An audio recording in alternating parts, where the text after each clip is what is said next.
apa itu ruh dan apa kaitan ruh dengan jasad. Bagaimana ruh bisa keluar dari jasad,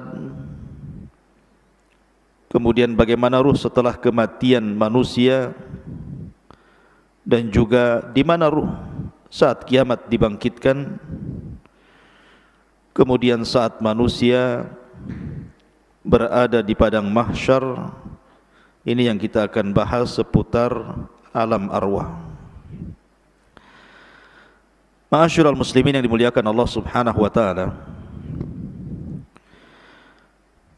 Dahulu Nabi sallallahu alaihi wasallam ketika hijrah dari Mekah ke Madinah, ketika itu Nabi sallallahu alaihi wasallam lewat di sekumpulan orang-orang Yahudi, karena tahu bahwa Madinah itu penuh dengan orang-orang Yahudi kala itu. Dan kebetulan Nabi sallallahu alaihi wasallam bersama sahabat Abdullah ibnu Mas'ud radhiyallahu anhu. Maka Yahudi ini, sebagian mereka dengan sebagian yang lainnya saling berbincang dan mengatakan saluhu saluhu, tanyalah dia, tanyalah dia. Maksudnya ragu-ragu mereka mau nanya Nabi sallallahu alaihi wasallam.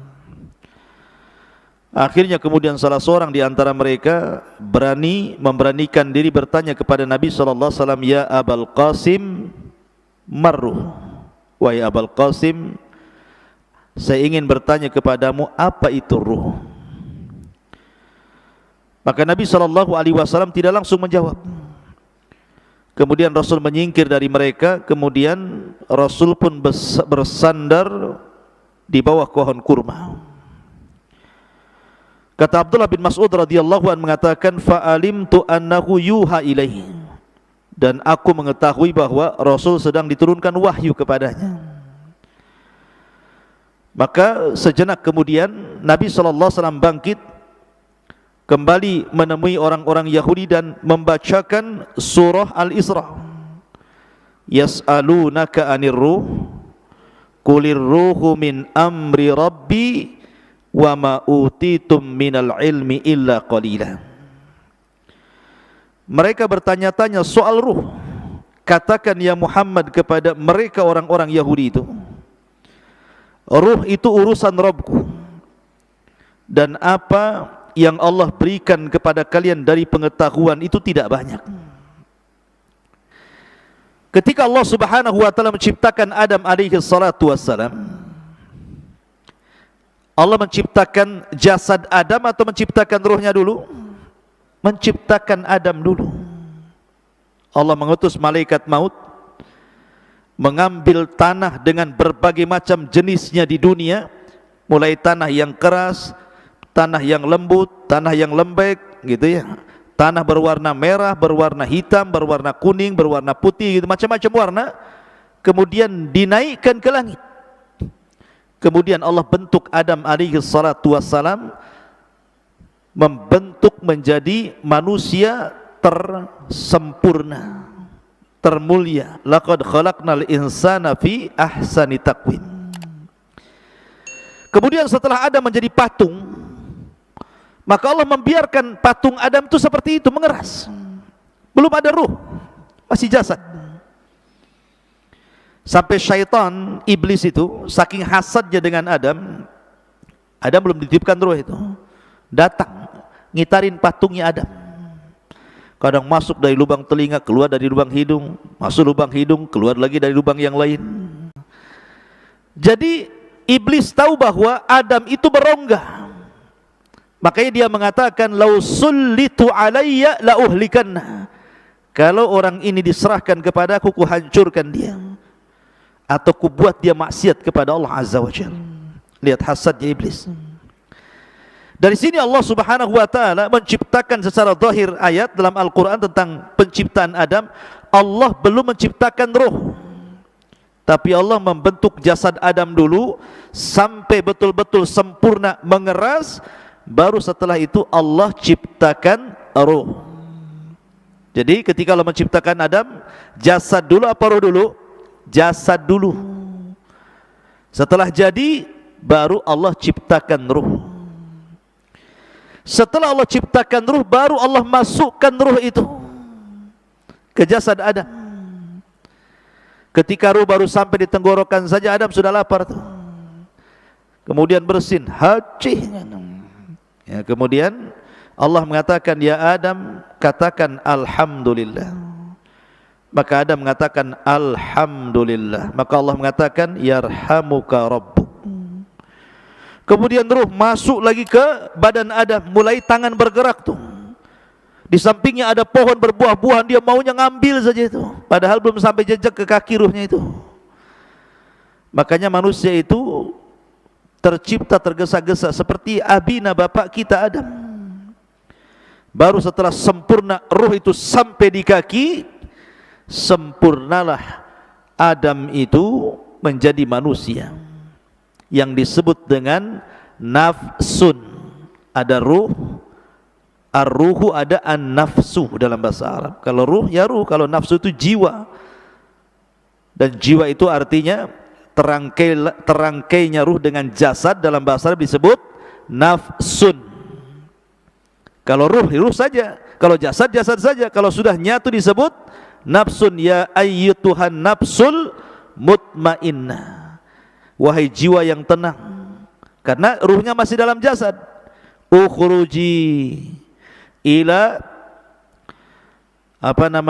ila ridwanullah, keridhaan Allah subhanahu wa ta'ala. Ma'asyiral muslimin yang dimuliakan Allah, ini kalau binisbah dengan Adam, bahwa ruh itu diciptakan setelah Adam diciptakan. Adam dulu diciptakan, baru ruhnya diciptakan.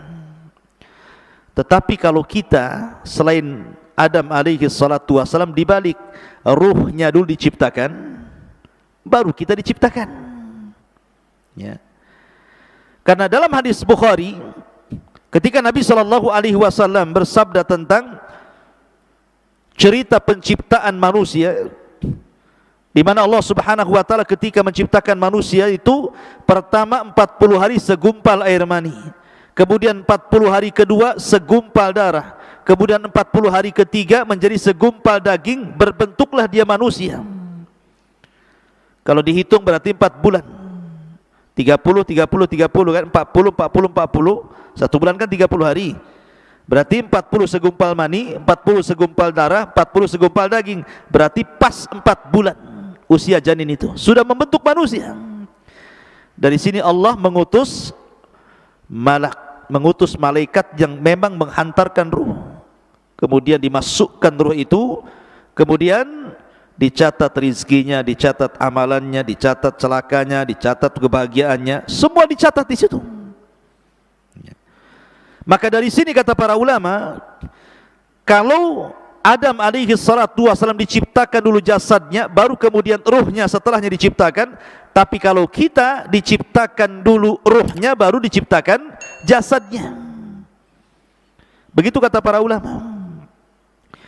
Kenapa demikian? Karena ketika Allah subhanahu wa ta'ala menciptakan Adam, kemudian Adam sudah berbentuk manusia, ada jasad dan ruh, Allah mengusap zahra Adam, pundaknya Adam diusap di sini.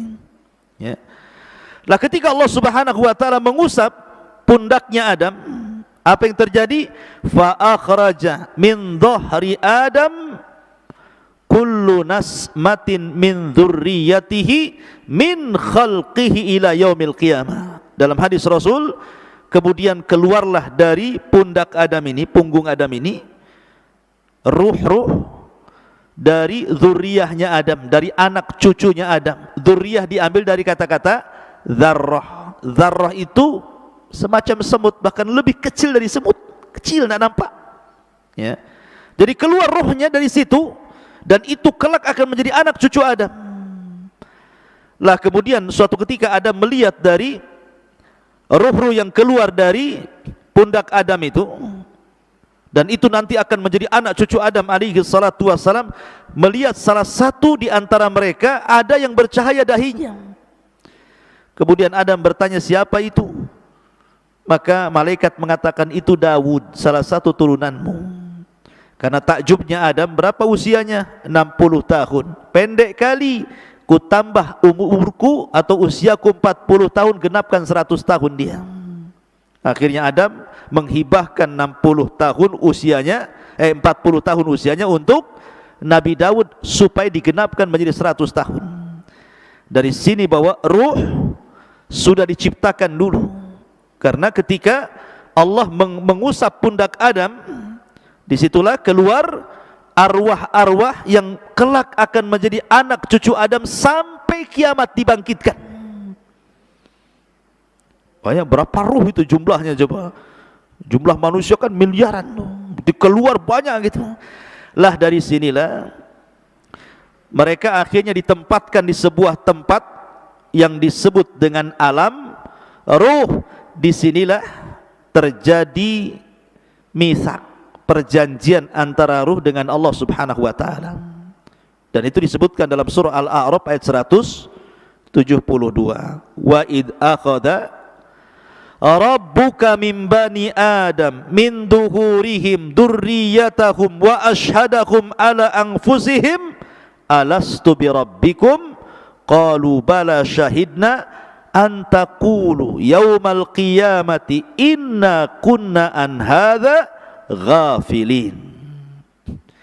Dan ingatlah ketika Rabbmu membuat perjanjian dengan anak turunan Adam, min duhurihim dzurriyyatahum, di belakang mereka dari anak cucu yang kelak akan terlahir dari Adam alaihi salatu wassalam.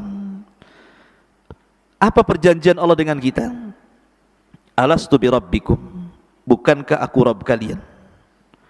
Bukankah aku Rabb kalian? Maka semua ruh mengatakan qalu bala syahidna, iya kami menyaksikan anda itu Rabb kami. Pertanyaannya, antum ingat apa lupa? Atau pura-pura lupa bahwa antum pernah mengatakan di hadapan Allah qalu bala, ya kamu adalah Tuhanku? Pasti enggak ingat. Mana ingat antum?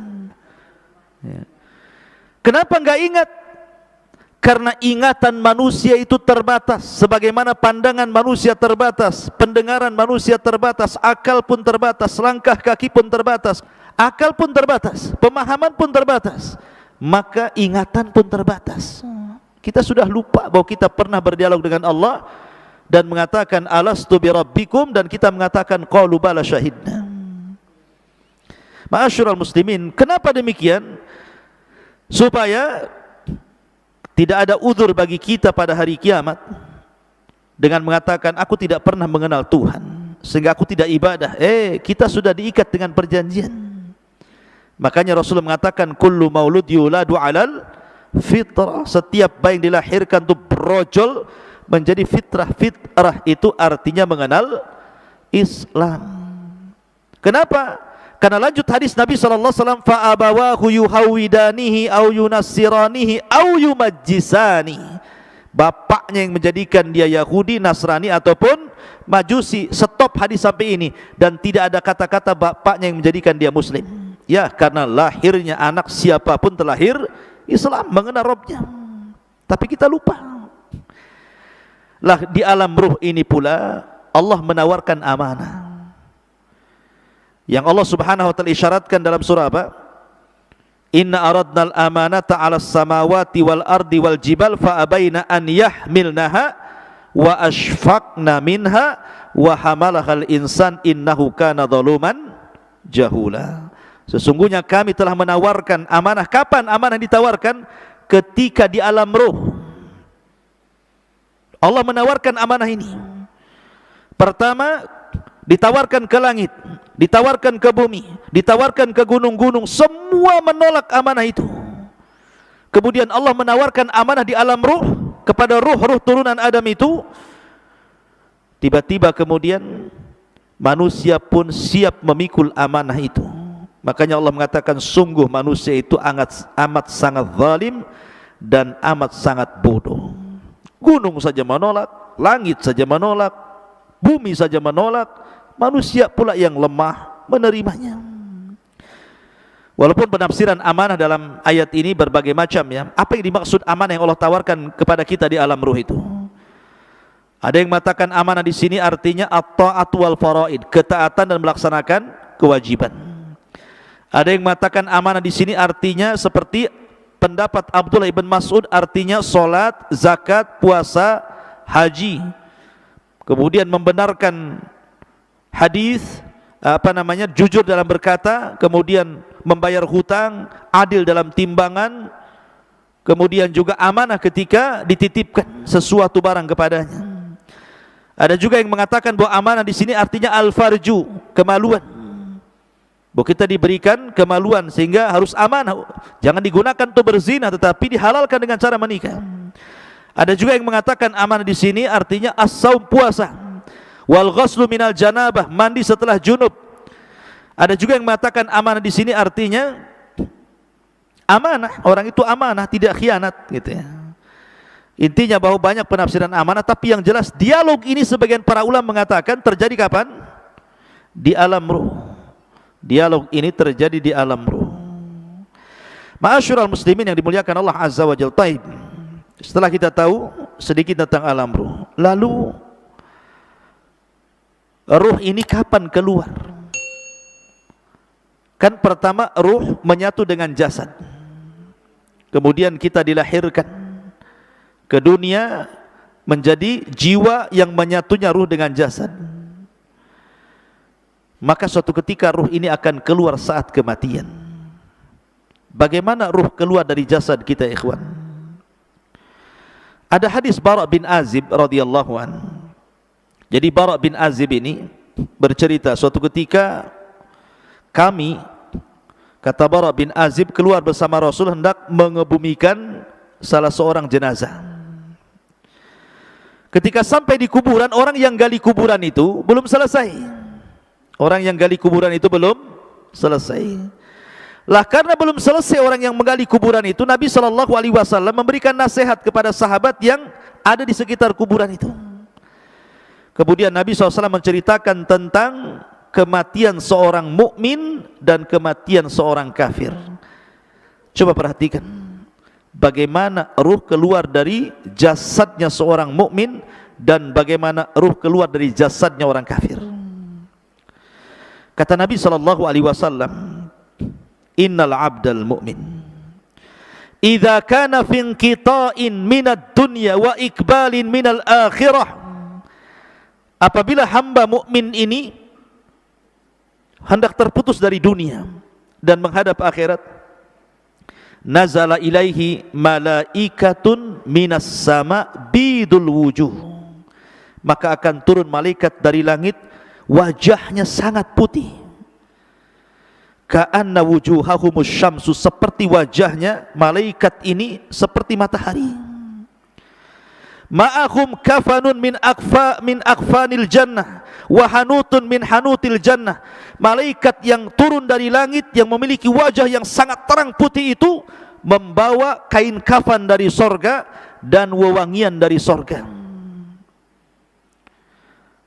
Kata para ulama, ketika nanti antum mendekati ajal, malaikat yang turun kepada antum itu ada 4. Satu disebut malakul maut, malaikat kematian. Yang 3 disebut rusulul maut. Rusulul maut, tawaffathu rusuluna. Ada 3 utusan Allah malaikat yang mendampingi malakul maut. Yang pertama membawa kain kafan, yang kedua membawa hanut, dan yang ketiga membisikkan di telinganya kalau dia seorang mukmin kabar gembira. Adapun malakul maut hanya mencabut nyawa saja, kemudian diserahkan kepada 3 malaikat itu. Ulama mengatakan dalam hadis ini, ruhnya seorang mukmin itu ketika dicabut itu dimulai dari jari-jari jemari, dari ujung-ujung jari ini, ujung jari kaki dan tangan. Jadi kalau ruhnya di sini dia mulai berjalan, begitu juga dari kaki mulai ke atas, ya, sampai di tenggorokan, berkumpul di tenggorokan ruhnya. Apa yang terjadi? Kalla idza balagatit taraq wa qila man raq. Apabila ruh sudah sampai di tenggorokan di sini, Kata Allah, man raq, siapa yang bisa meruqyah dia? Siapa yang bisa menyembuhkan sehingga mengembalikan ruhnya ke dalam jasadnya? Enggak ada. Lah ruh itu ketika dicabut, dari mana keluarnya? Dari mulut. Ruh itu keluar dari mulut kita. Kemudian ketika dia keluar, mata ini memandang ruh itu keluar. Makanya Rasul mengatakan, apabila ruh dicabut, tabi'ahul basar, pandangan kita mengikutinya. Makanya setiap orang yang mati pasti melotot matanya. Makanya antum kalau melihat orang mati melotot, cepat antum tutup, takut menakutkan orang. Kata Nabi SAW, ruhnya mukmin itu apabila keluar seperti tetesan air yang terakhir keluar dari mulut teko. Min famis siqa, kata Rasul. Kalau saya boleh analogikan, ikhwan, kalau antum punya teko, isinya banyak airnya, kemudian antum tuangkan, tentu air yang pertama keluar itu deras sekali, karena masih penuh masalah tekonya. Kalau dituangkan tuh pasti deras dia, kayak model pancuran kan gitu ya. Coba kalau seandainya di teko itu tinggal satu tetes, kemudian antum tuangkan, pasti dia tidak akan mengalir deras, pasti akan sedikit mengalir sampai di ujung teko, kemudian menggantung dulu, kemudian baru netes gitu ya. Artinya bahwa ruhnya seorang mukmin itu keluar seperti tetesan terakhir dari mulut teko, pelan tapi pasti, pelan, kemudian keluar dari mulutnya. Ketika itu malaikat yang menghibur jasadnya seorang mukmin ini mengatakan, ya ayyatuhar ruhul, ya ayyatuhan nafsul mutmainnah, irji ila rabbiki radiyatan mardiyah. Wahai jiwa yang tenang, keluarlah pelan-pelan menuju keridhaan Allah Subhanahu wa taala. Maka ketika betul-betul keluar, maka ruh itu kemudian naik ke langit. Sudah terpisah alamnya, dia kembali keluar dari jasad. Lah ruh ini langsung ketika sudah ditangkap oleh malaikat maut, sudah dikeluarkan, maka diserahkan kepada malaikat yang membawa kain kafan dan hanut dari sorga. Langsung dikain kafani, kemudian dibaluri minyak wangi, kemudian diangkat ke langit. Kemudian langit pertama, dia mengetuk pintu. Kata penjaga langit pertama, siapa? Fulan bin Fulan. Siapa yang dibawa? Ruhnya Fulan ibn Fulan. Karena dia ruhnya orang baik, maka malaikat yang ada di langit semuanya memujinya. Kemudian dibukalah pintu langit pertama, kedua, ketiga, keempat, kelima, ketujuh. Dia melintasi langit yang ketujuh. Kemudian diberjumpakan dengan Allah Subhanahu wa taala, dan Allah katakan kepada ruh orang mukmin ini, letakkan catatannya fil illiyin, tapi kembalikan ruhnya ke dalam jasadnya. Maka catatannya naik sampai di tempat yang paling tinggi di sorga, kemudian ruhnya dikembalikan ke bumi. Ketika ruhnya dikembalikan ke bumi, ada yang mengatakan batas ruh naik ke langit itu sebatas ketika dia mulai dimandikan, mulai dikafankan, kemudian dikuburkan, ruh itu kembali ke dalam kuburan. Kemudian Allah satukan kembali ruh itu dengan jasad di alam kubur itu. Ketika itu dia baru sadar, karena terjadi himpitan dhaghtah alam kubur. Jadi alam kubur menyempit, kuburan itu menyempit, sehingga kalau dia jasadnya orang kafir bisa remuk itu badan dan tulang-tulang itu. Tetapi himpitan bumi, ketika orang dimasukkan ke dalam kuburan itu, kalau dia seorang mukmin, seperti dipeluk oleh ibunya. Kalau ada bayi dipeluk sama ibunya rapat-rapat gitu, seperti itu rasanya. Karena kita diciptakan dari tanah, kembali ke tanah, maka seolah-olah tanah itu bagi ibu kita. Tapi ingat, kalau jasadnya orang kafir, maka diremukkan dengan tanah semua tulang-tulangnya. Ma'asyiral muslimin, inilah yang dikatakan Rasul, seandainya ada yang selamat dari himpitan kuburan, maka tentu yang selamat adalah bayi ini. Tapi bayi ini pun tidak akan selamat dari himpitan kuburan. Dalam riwayat, kalaulah ada yang selamat dari himpitan kuburan, tentu yang selamatlah Sa'd bin Mu'adz, karena saat kematiannya arsy Allah berguncang. Tapi Sa'd bin Mu'adz pun tidak selamat dari himpitan kubur. Lah setelah itu baru datang dua malaikat yang disebut dengan Munkar dan Nakir. Lah Munkar dan Nakir ini membawa fitnah yang disebut dengan fitnah kubur. Kemudian dia mengatakan, man rabbuk, siapa Rabbmu?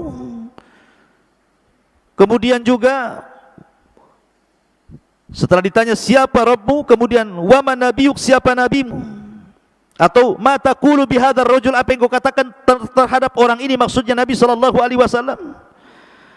Kemudian wa madinuk, apa agamamu? Karena dia seorang yang beriman, tentu gambarannya seperti yang di dalam Al-Quran, yuthabbitullahu alladhina amanu bil qawli tsabit fil hayatid dunya wal akhirah. Akan mantap jawabannya. Dia mengatakan Rabbi Allah, Rabbku Allah. Ketika ditanya bagaimana pendapatmu tentang orang ini, maksudnya Rasul sallallahu alaihi wasallam, dia mengatakan huwan nabi, dia nabiku Muhammad sallallahu alaihi wasallam.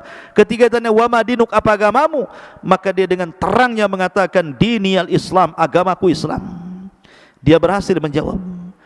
Apabila berhasil menjawab yang terjadi, maka Allah berfirman, an sadaqa abdi, hambaku telah benar. Hambaku telah benar. Karena telah benar, bukakan pintu sorga.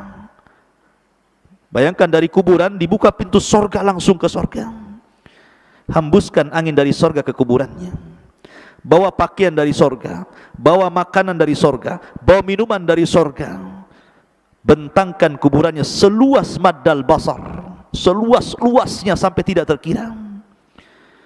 Kemudian didatangkan angin dari sorga, makanan dari sorga, pakaian dari sorga, minuman dari sorga. Kemudian dia pun masuk ke alam yang disebut dengan nikmat kubur. Ketika itu datang seseorang yang tampan, kalau perempuan yang cantik gitu kan, tiba-tiba mendekati orang ini. Kenalan, siapa namamu? Apa pekerjaanmu? Ngobrol. Layaknya kita di dunia ketemu orang ngobrol. Karena saking asiknya ngobrol, ikhwan, tidak sadar kalau seandainya bumi sudah mau dikiamatkan. Sehingga ketika betul-betul bumi ini sudah mendekati hari kiamat, Israfil sudah siap meniup sangkakalanya, barulah kemudian dia bertanya, kamu ini siapa? Kok kamu baik sekali mau menemani aku di dalam kuburan ini? Maka orang ini mengatakan, ana amalukas saleh, sayalah amal solehmu, sayalah puasamu, sayalah salatmu, sayalah zikirmu, sayalah silaturahimmu, sayalah birrul walidainmu, sayalah seluruh amal solehmu. Allah jelma menjadi manusia sehingga menjadi teman kita dalam kuburan. Jadi ikhwatu fillah muliakan Allah azza wa jal. Tetapi ruhnya seorang kafir, lihat bagaimana hadisnya. Adapun ruh seorang kafir, ketika idza kana fi inqita'in minad dunya wa iqbalin minal akhirah, nazala ilaihi minas sama'i malaikatun ghiladun shidadun sudul wujuh ma'ahu almasuhu minan nar. Subhanallah.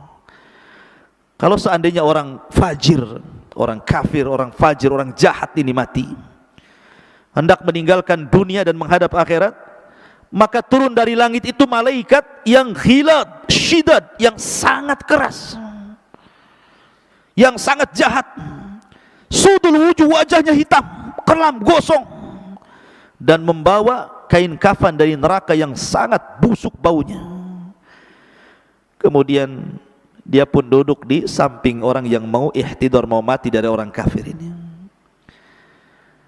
Maka malaikat yang jelek rupanya ini langsung meneriakkan di telinganya, ya ayyatuhan nafsul khabithah, ukhruji ila sakhatim minallahi wa ghadabih.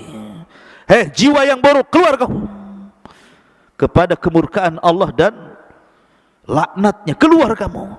Coba kalau saya buat analogi, antum ada di rumah, tiba-tiba di luar rumah ada yang berteriak, keluar, keluar Nafal. Mau nggak uang 1 miliar? Keluar nggak antum? Keluar. Pal, keluar, kubunuh kau. Keluar nggak? Keluar tapi lewat belakang, lari. Ya kan? Jadi ruhnya seorang mukmin seperti tadi teriakin, keluarlah, ini saya kasih uang tumpuk 1 miliar, pasti dia keluar enak. Tapi kalau kemudian ditakut-takuti, dia nggak mau kan keluar, maka ruhnya orang kafir kan ditakut-takuti dan mengatakan, ukhruji ya ayyatuhan nafsul khabitha, ukhruji ila saghati minallahi wa ghadabi. Dia kan ditakut-takuti malaikat ini. Maka orang ini tidak mau keluar ruhnya, maka dicabut paksa. Kata Nabi SAW seperti apa? Seperti pisau yang bengkok, kayak cerulit. Kemudian dimasukkan ke kambing wol.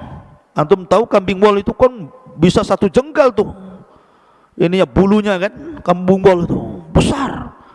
Jadi ketika rambut kambing ini banyak, dimasukkan pisau yang berbengkok gini ya, safud dalam hadis itu. Kemudian setelah nempel begini, disiram rambutnya, langsung gini. Jadi susah jadinya pisaunya ini. Kira-kira kalau seandainya pisau yang dimasukkan ke bulu wol kemudian disiram, kemudian dipaksa begini, apa enggak rontok semua bulunya tuh? Lah Rasul mempermisalkan ruhnya orang kafir ketika dicabut itu seperti itu. Seperti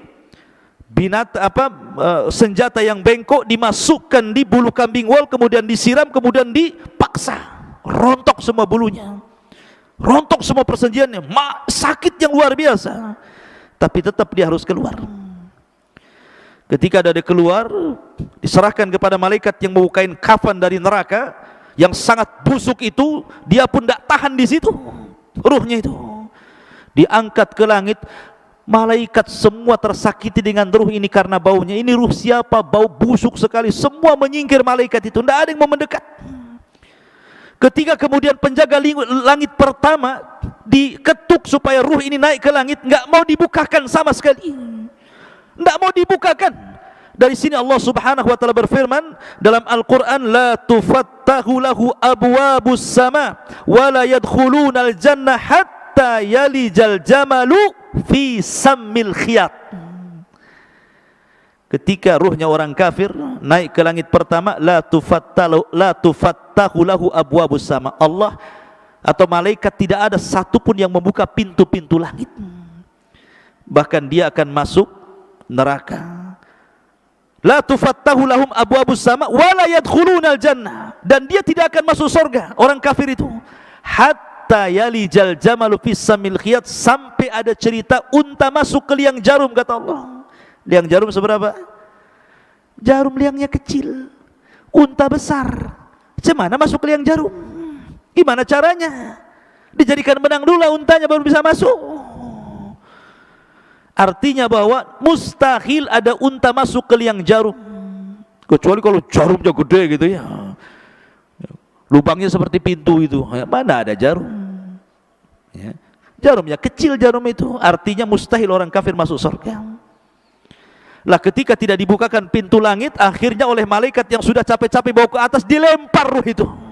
Bayangkan, dilempar ruh itu sehingga ruh itu jatuh dari ketinggian itu. Kemudian ketika bersatu dengan jasadnya seperti antum, jatuh dari atas, gimana rasanya tuh? Gak usah dirasakan, pasti sakit ya. Rontok semuanya. Sudah kesakitan, tiba-tiba dihimpit lagi kuburan, langsung remek semuanya. Setelah ada himpitan kubur, tiba-tiba datang malaikat Munkar dan Nakir, kemudian berteriak dan menekan suaranya, man rabbuk, siapa Rabbmu? Enggak kaget dia ya. Wa man nabiyuk, siapa nabimu? Wa madinuk, apa agamamu? Makanya dia lagi pusing, lagi merasakan sakit, dia hanya mengatakan la adri. Fayaqulan la adri, saya tidak tahu. Aqulu kama qalan nas wa fa'altu kama fa'alan nas. Aku hanya mengikut-ikut orang saja, enggak tahu. Maka dia pun akan dicambuk oleh malaikat. Kalau seandainya cambukan itu dicambukkan ke gunung Uhud, maka cukup menghancurkan Uhud itu. Bagaimana kalau dicambukkan ke jasad manusia? Turuhnya seorang kafir itu. Ma'asyiral muslimin yang dimuliakan Allah Subhanahu wa taala. Jadi kalau saya ringkas dari hadis Bara bin Azib ini, pertama, keluarnya ruh seorang mukmin dari jasad seorang mukmin. Yang kedua, ruh ini dibawa ke langit oleh malaikat. Kemudian yang ketiga, dikembalikan ruh ke dalam jasadnya. Begitu juga ruhnya orang kafir. Itu saat kematian. Lalu setelah kemudian masuk ke alam kubur, apakah azab kubur itu birruhi wal jasad, menyatunya ruh dan jasad, ataukah ruh saja? Maka Syekhul Islam Ibnu Taimiyah rahimahullahu taala mengatakan bahwa azab kubur itu yang rajih menurut ahli sunnah wal jamaah, dan ini menyelisih pendapat orang-orang Mu'tazilah dan ahli kalam, bahwa yang rajih wallahu alam adalah ruh dan jasad dijadikan satu. Walaupun ketika di dunia jasad itu utama, ruh itu mengikut. Kalau di alam kubur ruh utama, jasad itu mengikut. Karena alamnya sudah alam beda, alam gaib bagi kita dengan kuburannya. Jadi yang penting ruhnya. Tetapi kalau ingin merasakan sakit, maka disatukan dengan jasadnya supaya dia merasakan bagaimana siksaan itu, sakitnya luar biasa. Maka baru disatukan jasad dengan ruh, dan itu pendapat yang kuat bahwa alam kubur terjadi birruhi wal jasad, ruh dengan jasad. Walaupun ada pendapat ruhnya saja, karena jasad pasti akan dimakan cacing tanah, akan hilang, kemudian akan hancur.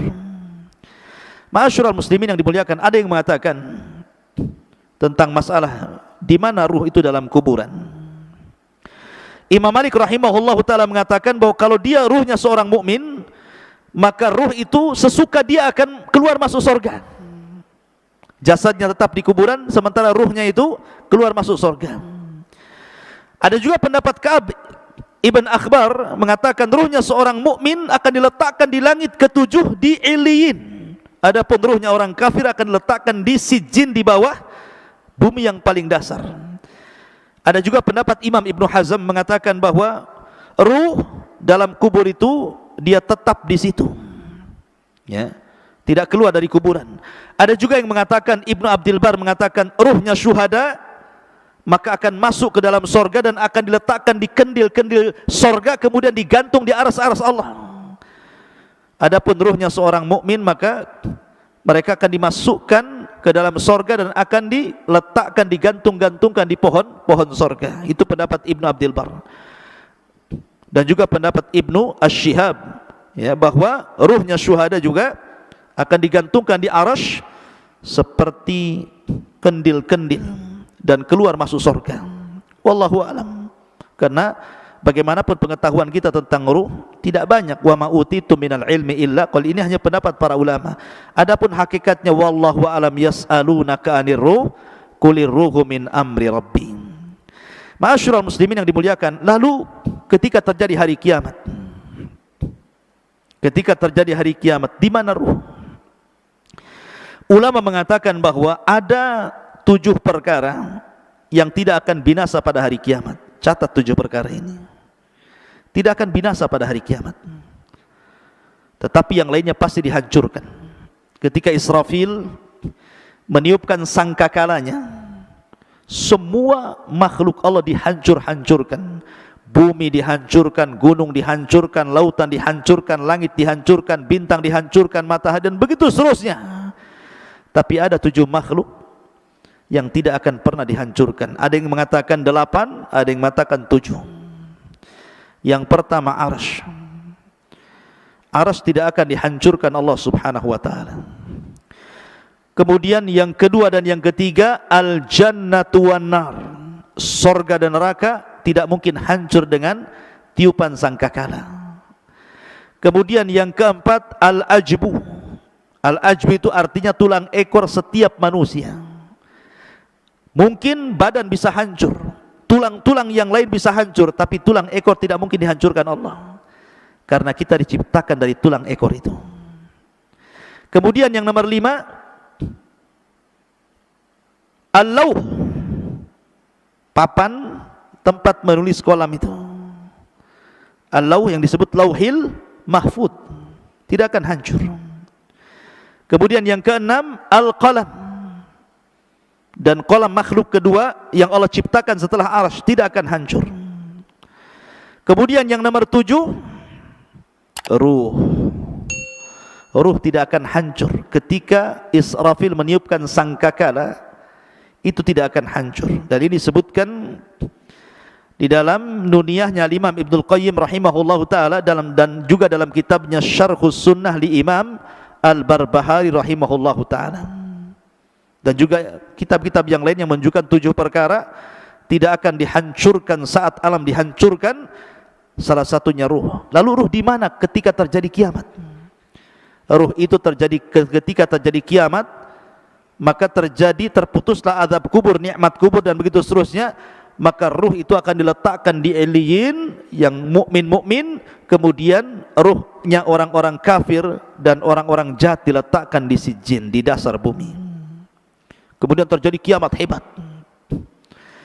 Selama 40, bisa 40 tahun, bisa 40 bulan, bisa 40 hari. Baru Israfil kemudian meniupkan sangkakala yang kedua. Ketika itu jasad-jasad oleh Allah dikembalikan lagi, tulangnya dirangkai lagi, kemudian dagingnya dirangkai lagi dengan tulangnya. Jadilah setiap manusia, sehingga tanah itu dipenuhi dengan jasad. Allah mengatakan, idza zulzilatil ardu zilzalaha wa akhrajatil ardu athqalaha. Dan Allah keluarkan beban-beban berat dari perut bumi, maksudnya manusia, dilempar ke permukaan. Wa alqat ma fiha wa takhallat. Dan kami lempar isi-isi perut bumi sampai kosong, karena semua jasadnya berada di permukaan bumi, semua jasad, belum ada ruh.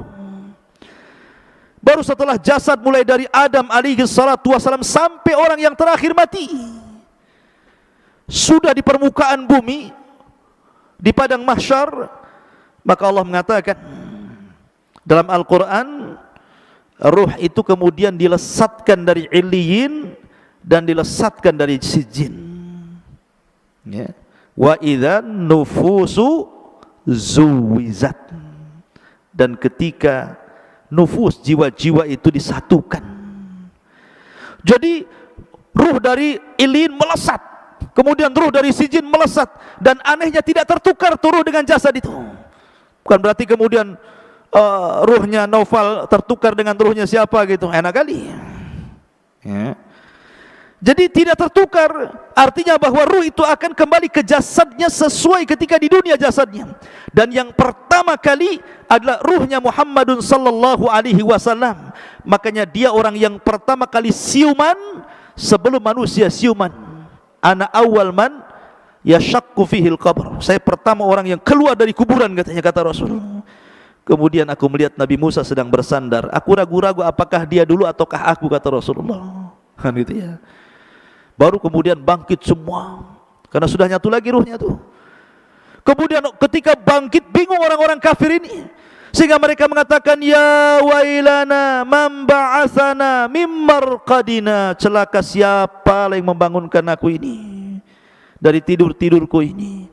Tapi orang-orang yang beriman, mereka mengatakan, hadza ma wa'adar rahman wa sadaqal mursalun. Inilah janji Allah dan benarlah ucapan para rasul. Berarti dari sini terjadi infisal ruh dengan jasad berapa kali?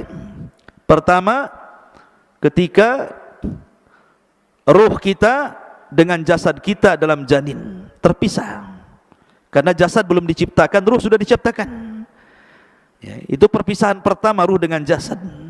Kemudian yang kedua, saat kematian, ruhnya dicabut lagi dari jasad, kemudian disambungkan lagi di alam kubur.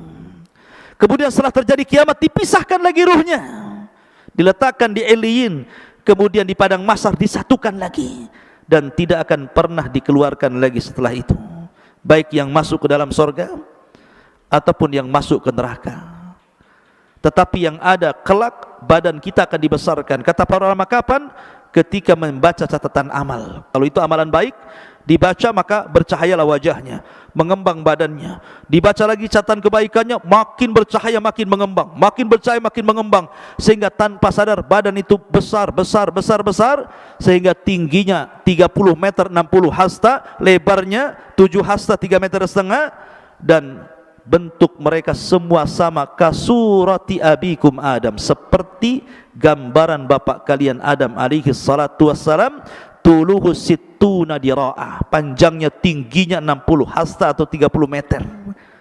Barulah disitulah mereka meniti titian siratal mustaqim, wallahu alam, sampai akhirnya yang berhasil masuk surga itu karena amalan dan ketaatannya, yang tidak berhasil karena perbuatan maksiat dan dosanya. Wallahu alam bisawab. Inilah diantara alam arwah. Subhanakallah bihamdika asyhadu an la ilaha illa anta astaghfiruka wa atubu ilaik. Allahu ta'ala. Assalamualaikum warahmatullahi wabarakatuh.